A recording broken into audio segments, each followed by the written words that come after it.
Probablemente el filósofo del derecho más famoso de la historia argentina, o el filósofo del derecho argentino más famoso que tuvo trascendencia internacional, fue el jurista Carlos Cosio, el creador de una escuela, de una corriente de la filosofía del derecho llamada la teoría egológica.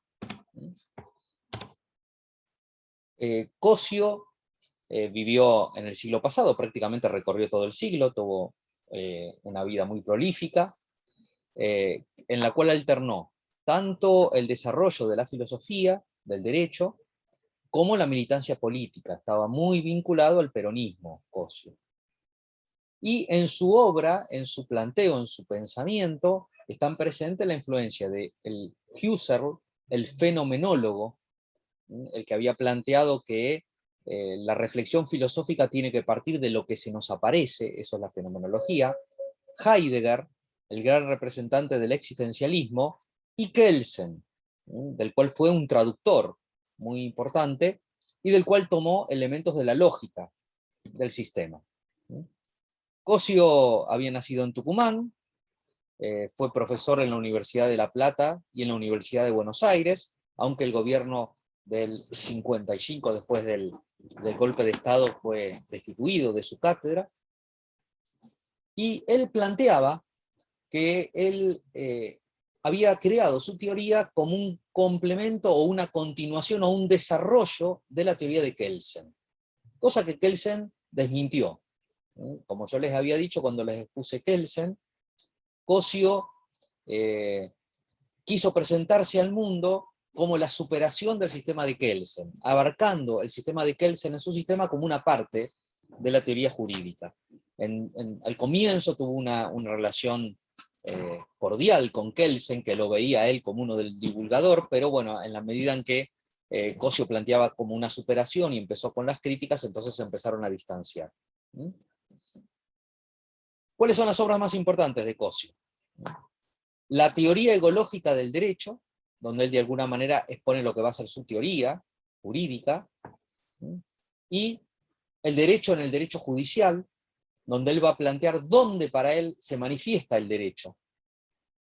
El concepto puro de revolución es una obra más de tipo política que técnico-jurídica, la teoría de la verdad jurídica y la radiografía de la teoría egológica del derecho, en donde él vuelve a presentar su teoría egológica.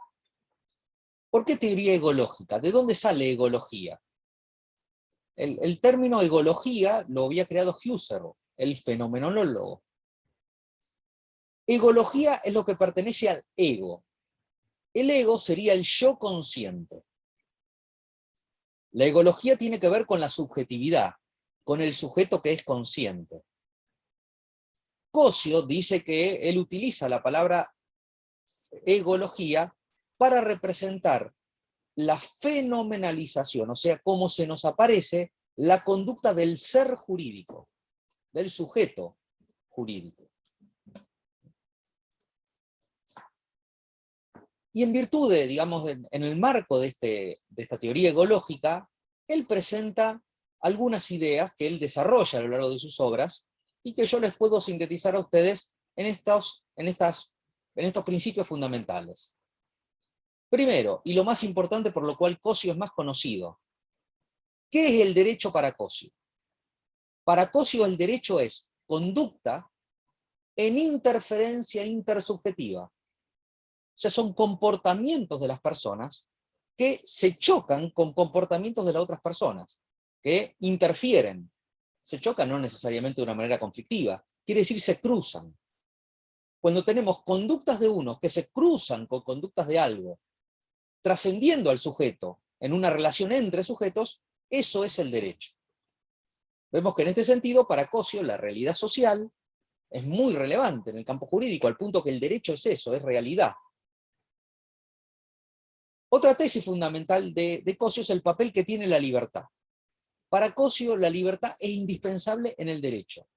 Sin libertad, sin reconocimiento de la libertad, no puede haber derecho. Libertad, no como el derecho a la libertad, no como la ausencia de coacción, sino libertad como esa capacidad del ser humano de autodeterminarse. Si los seres humanos no se pueden autodeterminar, entonces el que comete un delito no es responsable, entonces no se lo puede penar. Si el sujeto humano no se puede autodeterminar, entonces no puede acordar cosas con otros, entonces los contratos no tienen valor. Si el sujeto no se puede autodeterminar, no puede decidir formar una familia con otra persona, entonces no tiene sentido el matrimonio. Es esencial reconocer esa libertad, antropológicamente hablando, para que podamos reconocer el derecho. Tercera tesis que en la cual podríamos sintetizar la teoría egológica. Las normas jurídicas conceptualizan la conducta en interferencia intersubjetiva. O sea, las normas son una expresión lógica de esa conducta de unos que interfieren con otros. Es decir, las normas refieren a las conductas.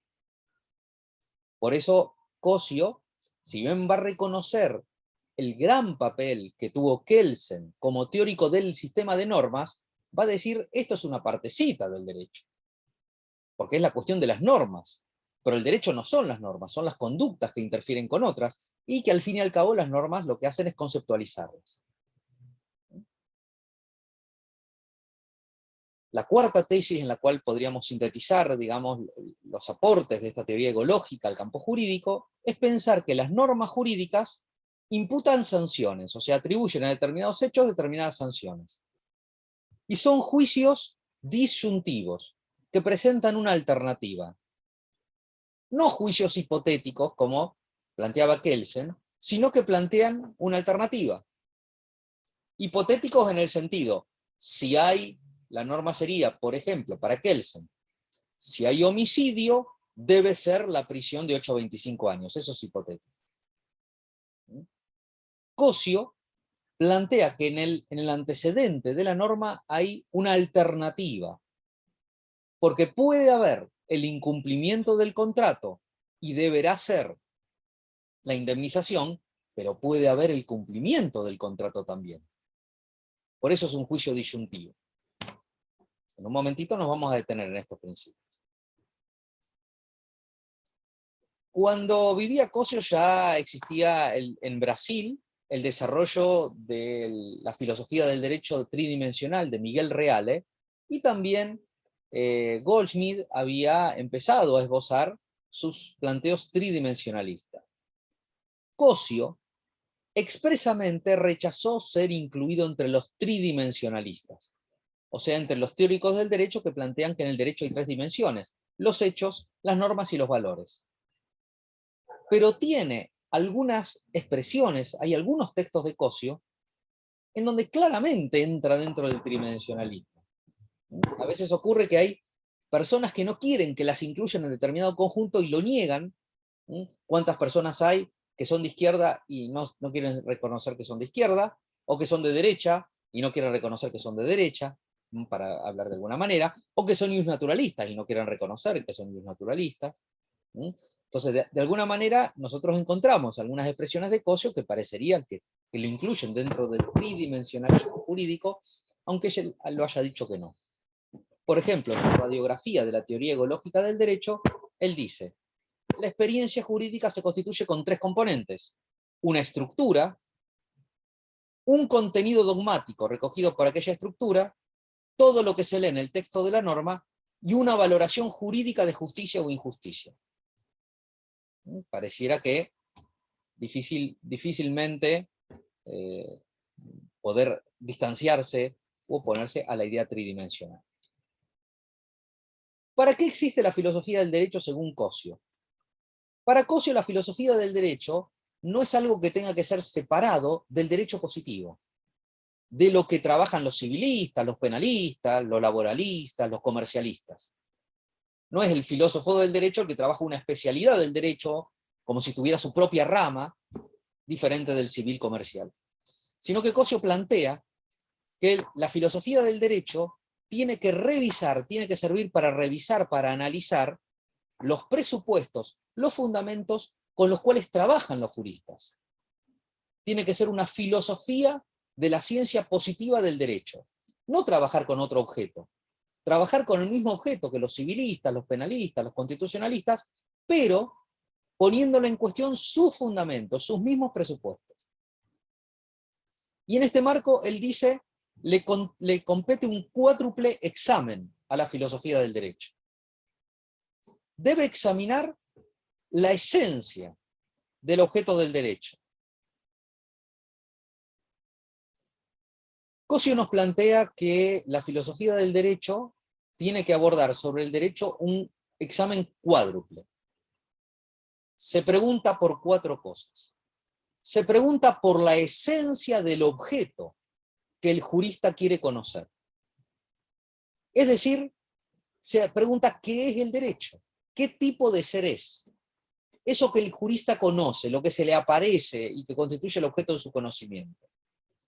Eso Cosio considera que lo estudia la ontología jurídica. La ontología es la ciencia del ser. Ontología jurídica sería el estudio del ser del derecho. ¿Qué tipo de ser es? En segundo lugar, la filosofía del derecho tiene que estudiar también la forma de pensar del jurista. ¿Cómo piensan los juristas? ¿Cómo es su forma de razonar? Su forma de argumentar. Esto lo estudia la lógica jurídica formal. En tercer lugar, dice Cosio, y acá se ve la influencia de Husserl y la influencia del idealismo también, ¿qué relación hay entre el objeto de la ciencia, entre el derecho y el conocimiento? Y eso lo estudia la lógica jurídica trascendental. Y en cuarto lugar, la filosofía del derecho se tiene que preguntar por el deber ser, por lo que debe ser. Y eso lo estudia la axiología jurídica pura. Vamos entonces a recorrer brevemente cada una de estas. En cuanto a la ontología jurídica, ¿qué es el derecho? ¿Qué tipo de ser es? Cosio dice, el derecho es cultura. Eso es el derecho. Es una unidad que tiene una base material, un sustrato material y un sentido espiritual. Eso es la cultura, porque está hecho por seres humanos. Ese sustrato material de lo cual está hecho el derecho es la conducta humana. Por eso él dice que la conducta humana es un objeto cultural egológico. Egológico porque manifiesta el ego, o sea, el sujeto consciente de sí mismo. Entonces el derecho es conducta humana, en su base material, pero con un sentido, porque es cultura, porque es conducta de seres humanos. No es la pura materialidad de la conducta. También dice, en el sentido similar, que el derecho es vida humana viviente.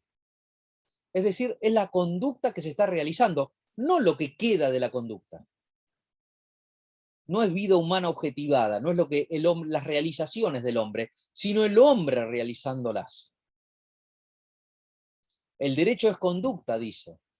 Es libertad, porque es propia de un ser humano, metafísica, o sea, ontológica, que está en la experiencia, que se aparece en la experiencia, que está fenomenologizada en la experiencia. Es un poco complejo, lógicamente, recorrerlo, porque es complejo la fenomenología y es complejo el existencialismo. Ahora, esta conducta humana puede interferir subjetivamente con otras conductas propias. Nosotros, los seres humanos, pueden realizar un comportamiento que contradice otros comportamientos propios, que se relaciona con otros comportamientos propios. Pero también la conducta del sujeto puede interferir, se puede cruzar, se puede conectar con conductas de otros, sea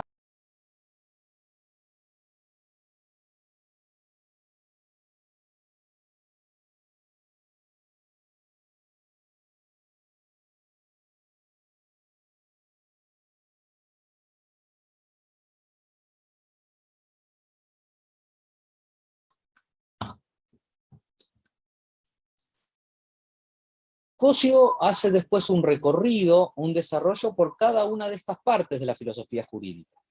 Y empieza por la ontología jurídica, por la pregunta por el ser, ¿qué es el derecho? Y él dice, derecho es cultura, el derecho es cultura. O sea, es una obra humana, es un realizar del hombre que tiene una base material y un sentido, porque el hombre es un ser inteligente, un sentido espiritual. Esa base material de la cual el derecho está constituido es conducta humana. Son comportamientos humanos. Esta conducta humana, dice Cosio, es un objeto cultural, porque es una realización humana, egológico, porque es del yo consciente. Ahora, el derecho no es vida humana objetivada, salida de la vida humana misma y plasmada en las cosas, sino que es la misma vida humana viviente, dice. Es el mismo realizar del ser humano. Y por eso dice que el derecho es conducta, ontológicamente, y es libertad metafísica, o sea, libertad del ser, que en la experiencia aparece, está fenomenologizada. Es un poco complejo. No se entiende nada. En la perspectiva de la ontología jurídica, o sea, en la pregunta por el ser del derecho, ¿el derecho qué es? ¿Qué tipo de realidad tiene? Cosio va a plantear que el derecho es cultura. Una unidad entre una base material, un sustrato material que tiene un sentido espiritual. No es pura materia. Ese sustrato material es conducta humana. Es comportamiento de los seres humanos. Que dice Cosio es un objeto cultural egológico, porque lo realiza el sujeto consciente de sí mismo. Pero aclara Cosio que el derecho no es vida humana objetivada, no es una obra que quedó de lo que hizo el ser humano, sino es la misma vida humana viviente. O sea, el derecho es vida, son seres humanos viviendo. El derecho es conducta que expresa la libertad metafísica, esa condición del ser humano que lo hace libre. Ahora, Cosio nos distingue. La conducta humana puede interferir subjetivamente con otras conductas propias. A veces un comportamiento nuestro se relaciona con otro comportamiento nuestro. Se relaciona interfiriendo con él, coadyuvando, contribuyendo. Pero eso no es el derecho. El derecho aparece cuando la conducta interfiere con conductas de otros, sea acciones de otros u omisiones de otros. Y aquí tenemos el derecho como conducta en interferencia intersubjetiva, como un objeto cultural, egológico. Conducta, vida humana viviente de los seres humanos que interfiere con otras conductas de otros seres humanos vivientes. De nuevo, interferir no quiere decir necesariamente entrar en conflicto. La interferencia implica una relación en donde se encuentra una conducta con otra conducta. Eso tenía que ver con la ontología, eso es el derecho. Pero dice Cosio, también la filosofía del derecho tiene que estudiar el pensar, el estilo de pensar del jurista. Y de eso se ocupa la lógica jurídica formal, que es la lógica del deber ser del derecho. Y aquí es donde aparece el conflicto con Kelsen. Porque Cosio planteaba que la obra de Kelsen es extraordinaria, la teoría pura, pero es solo lógica jurídica, no es la teoría jurídica completa. Porque la teoría jurídica abarcaría la ontología, la axiología, y Kelsen dice que Cosio solo hace lógica formal. Y allí el conflicto con Kelsen, porque veamos que Cosio le niega a la teoría pura su carácter de teoría jurídica propiamente. La lógica jurídica formal sería la parte de la teoría jurídica que estudia la estructura del objeto del derecho, la estructura del objeto jurídico. Y se pone Cosio a plantear y analizar la estructura de la norma como unidad fundamental de la lógica jurídica. Y él dice la norma tiene una estructura disyuntiva. Tiene una endonorma y una perinorma. La endonorma sería, dada una situación vital, temporalmente determinada, como hecho antecedente, debe ser la prestación por alguien obligado frente a alguien titular. Lo que yo le decía, dado el contrato, debe ser el cumplimiento. Y después está la perinorma, dentro de esta estructura disyuntiva. Dado el entuerto, o sea, dado lo contrario al derecho, debe ser la sanción por un funcionario obligado ante la comunidad pretensora. Nosotros podríamos decir, Dada la obligación debe ser el pago. O dado el no pago, la falta de pago, debe ser la indemnización. Para Cosio, esta es la estructura completa de las normas, a diferencia de lo que planteaba Kelsen, que planteaba la norma como un mandato al juez solamente. Y dejaba fuera la endonorma. Dejaba fuera esta parte porque, claro, como es una parte que transcurre en la realidad social, y Kelsen en su teoría pura excluye la realidad social, no le da lugar en su fuente normativa. Esta estructura disyuntiva de la norma de Cosio invierte la prelación que Kelsen le daba a su concepción de norma, porque Kelsen hablaba de una norma primaria, que es el que establece la relación entre el hecho ilícito y la sanción, el mandato al juez, que presupone una norma secundaria, que es la que percibe la conducta que permite la sanción. Si para Kelsen la norma primaria es, dado el homicidio, debe ser la prisión o reclusión.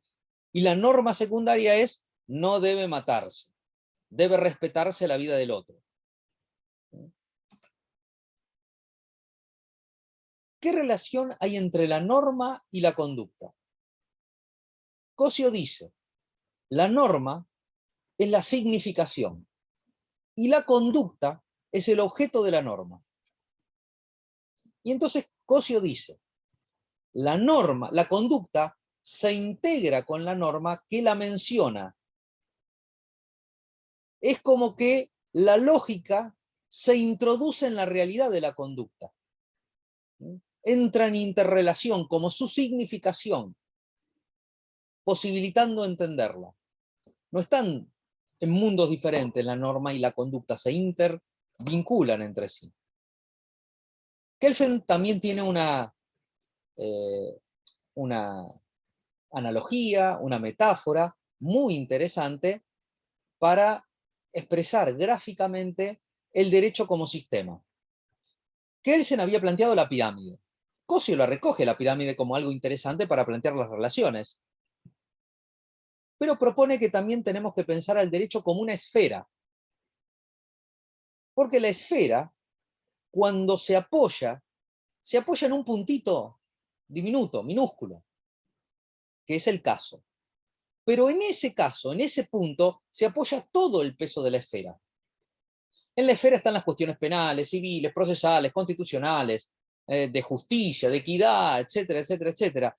Todo eso, todo el peso de esa esfera se asienta en el caso. Es bastante gráfico e interesante el planteo.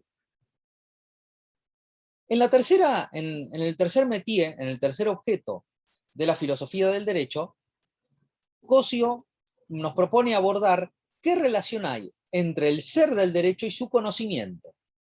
La lógica jurídica trascendental, que trata de ir más allá del pensamiento para acercarse al objeto. En la lógica jurídica trascendental, Cosio le dedica bastantes consideraciones a abordar el problema del tiempo en el derecho. Y él dice, el tiempo en el derecho es tiempo existencial. No como los racionalismos que se olvidan del tiempo. Hay que incluir el análisis temporal en la consideración jurídica, ni tampoco como el tiempo cronológico, digamos, como el paso de los minutos, de los segundos, de las horas, según la rotación de la Tierra, o según criterios astronómicos. El tiempo es algo de la existencia humana. Y este tiempo existencial implica un encuentro entre el pasado, el presente y el futuro. Porque en última instancia, la realidad son totalidades sucesivas que están interconectadas entre sí. En este marco, plantea Cosio que para concebir una norma verdadera, esa norma verdadera tiene que estar en adecuada relación con su objeto, que incluye abordar esta dimensión temporal, que incluye considerar al objeto del derecho como algo que va fluyendo a lo largo del tiempo, sin saltos, sin rupturas, en donde se integra el pasado, el presente y el futuro.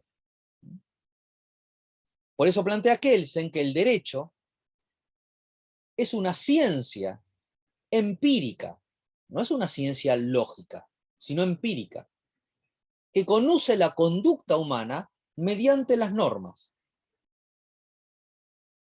El derecho no busca conocer las normas, no es una ciencia ideal, busca conocer la conducta humana, sirviéndose de las normas como un instrumento.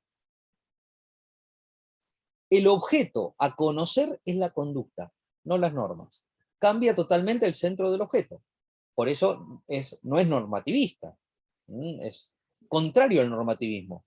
Nos damos cuenta la distancia en este sentido que implica con Kelsen, y cómo pudo tener una relación cercana a Kelsen en la medida en que abordaba la cuestión de la lógica jurídica pura. Porque cuando vamos a la ontología o la trascendental, se muestra Cosio el aporte de Kelsen como un aporte limitado a un aspecto del derecho nada más, a un aspecto de la filosofía. En esta consideración de la lógica trascendental, es decir, tratar de salir de la idea para acercarse al objeto de conocimiento, Cosio expone su idea sobre la interpretación. Él dice, para interpretar, primero no alcanza a compensar el hecho como algo externo de la conducta. El intérprete tiene que tratar de vivir el sentido jurídico de la conducta, representándolo, recreándolo, dándole vida en su conciencia. Y por eso Cosio plantea, en una posición bastante minoritaria, que el objeto de la interpretación no es la norma, sino la conducta por medio de la norma. Interpretar no es preguntarse por qué quiere decir la norma, sino qué quiere decir la conducta mirada a través de la norma. La norma sería un instrumento de interpretación para poder interpretar las conductas. En ese marco, Kelsen sostiene también algunas tesis que son lógicas, ¿no?, con su teoría, pero que son discutibles. Dice que la ley solo existe en las sentencias. La única realidad que tiene la ley es la que le da el juez al dictar sentencias. La vida de la ley está en la sentencia.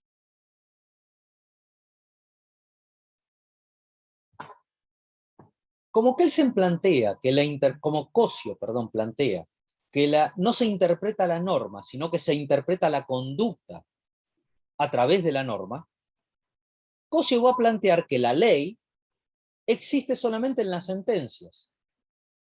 Se hace real cuando los jueces en sus sentencias le dan vida a la ley. Ese es el lugar de realidad de las leyes. Y por eso considera también que el juez, al considerar el derecho, no lo toma el derecho como algo que ya está hecho, que ya está terminado, sino como algo que se está haciendo constantemente por ser vida humana viviente. Nosotros, en este sentido, podríamos plantear que Cosio se distancia mucho de aquellas tesis que le proponen al juez un rol meramente pasivo, o meramente deductivo, o meramente sometido a las leyes. El juez tiene un rol activo, porque en lo que está participando es en algo que se está haciendo. Entonces, en ese debate que existe en la teoría jurídica en torno al rol activo de los jueces y al lugar de los jueces, en la obra de Kelsen, tienen un rol preponderante. Axiología jurídica. La última parte de la filosofía jurídica según Cosio. Después de abordar qué ser es el derecho en la ontología, sosteniendo que el derecho es conducta humana en interferencia intersubjetiva. Después de considerar la lógica jurídica con su concepción de la norma y su carácter disyuntivo. Después de abordar la lógica trascendental en el derecho y abordar allí el problema de la interpretación, Cosio se aboca a desarrollar y exponer una teoría de los valores en su axiología. Y aquí toma elementos del existencialismo. Él dice, todo valor que tiene estructura bilateral, es decir, que puede ser visto de dos lados, es jurídico. Y en ese sentido, la axiología del derecho está integrada por un conjunto de valores, por un plexo axiológico que está presidido por el valor justicia. En ese plexo axiológico se puede tomar a la persona como parte del mundo, como una relación tú y yo, o como un nosotros. Y cada una de estas relaciones de la persona, o modos de abordar la persona, perspectivas sobre la persona, puede ser vista en un plano de autonomía, donde cada uno se sujeta a sus normas, o de heteronomía, donde hay normas externas. Y así plasma Cosio los 6 valores básicos del plexo axiológico. La seguridad del hombre como parte del mundo, de la persona como parte del mundo, o el orden, cuando estamos en el plano de la heteronomía, la paz y el poder, cuando hay una relación de tú y yo, y la solidaridad y la cooperación como valores jurídicos, cuando estamos hablando del plano del nosotros. Para Cosio, la justicia es el valor totalizador, es el valor que plenifica el plexo axiológico, y consiste en el mejor entendimiento de los miembros de la sociedad. Y para que se establezca la justicia, se tienen que realizar positivamente los otros valores. La justicia los armoniza. No hay justicia si no están también los otros valores: seguridad, orden, solidaridad, cooperación, paz, poder. Para que haya plenitud de valores en el plexo axiológico, tiene que haber seguridad, orden, paz, poder, solidaridad, cooperación, planificados, completados por la justicia. Ahora, también puede haber desvalores en la axiología jurídica. Si pueden faltar los valores. Faltar por exceso o faltar por defecto. Y así tenemos los desvalores, como la inseguridad, el ritualismo, sería el exceso de orden en última instancia, la discordia en la relación yo y tú, o la opresión, o la impotencia en la relación yo y tú, la imposibilidad de realizar el valor, en el nosotros la secesión, el apartamiento, y en el plano de heteronomía la masificación, cuando los miembros de la sociedad pierden su identidad y su individualidad, y terminan constituyéndose una masa indiferenciada, movida desde el exterior. También Cosio desarrolló una nociología del error, o sea, una teoría del conocimiento sobre el error. En su obra sobre la verdad jurídica, dice Cosio que la verdad jurídica es un juicio que no es independiente del sujeto que lo enuncia. Es decir, la verdad jurídica no se puede desprender totalmente del sujeto que pronuncia la verdad jurídica. Y por eso dice Cosio que la verdad jurídica tiene que ser intersubjetiva. Tiene que darse en la relación con otro, lo cual supone que el otro valora jurídicamente como valoro yo. Y por eso manifiesta que la justicia de una sentencia solamente va a existir si los otros hombres viven la justicia en el mismo sentido que el juez. Si viven la justicia de otra manera, entonces la sentencia no será justa, porque la verdad jurídica tiene que ser intersubjetiva. Sumamente complejo, lógicamente, alcanzar este punto. Como yo les había adelantado, Cosio entró en polémica con Kelsen. Kelsen lo reconocía a Cosio como alguien que divulgaba y traducía sus ideas, pero que Cosio se presentaba como una superación de la teoría pura, reconociéndole a la teoría pura la dimensión de una lógica jurídica, pero para Cosio era una parte nada más de la teoría jurídica. Kelsen rechazó que la egología expresara o completara su tesis, decidió venir a Buenos Aires para responder a las críticas de Cosio, estuvo en la UBA. En los debates en Buenos Aires a Kelsen, digamos, lo impugnaron, lo cuestionaron los discípulos de Cosio y Cosio mismo públicamente. Además, Kelsen era un intelectual académico, él no podía ver este compromiso político que tenía Cosio con algunos sectores del peronismo, y se enfrentaron. Sin embargo, es interesante saber que Cosio es un autor muy reconocido en el pensamiento argentino, al punto que algunos fallos específicamente lo mencionan. Por ejemplo, la Suprema Corte de Buenos Aires, en el año 2007, tuvo que entender en un asunto en donde se revocó la sentencia de segunda instancia y ordenó cambiarle el nombre y el sexo de un transexual que se había operado, antes de la ley de identidad de género. Y para fundarse en esto, la Corte Suprema lo citó a Cosio. El mutismo legislativo no es un vacío legal, en el derecho no hay lagunas. Para fundamentar que pese a que no existía legislación, el juez tenía que resolver en ese caso.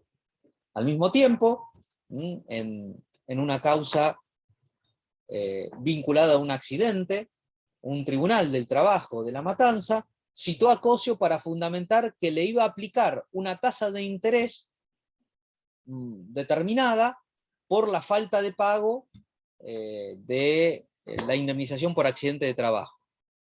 Y dijo el tribunal: estos datos nos introducen en la dimensión axiológica de la cuestión, donde del solo cotejo de las mismas se desprende que confronta con el principio de igualdad ante la ley y de no discriminación.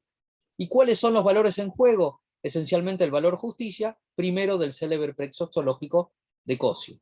Valor fundamental y fundante de todo el ordenamiento jurídico, y que se traduce en la necesidad de mantener incólume el contenido económico de la sentencia.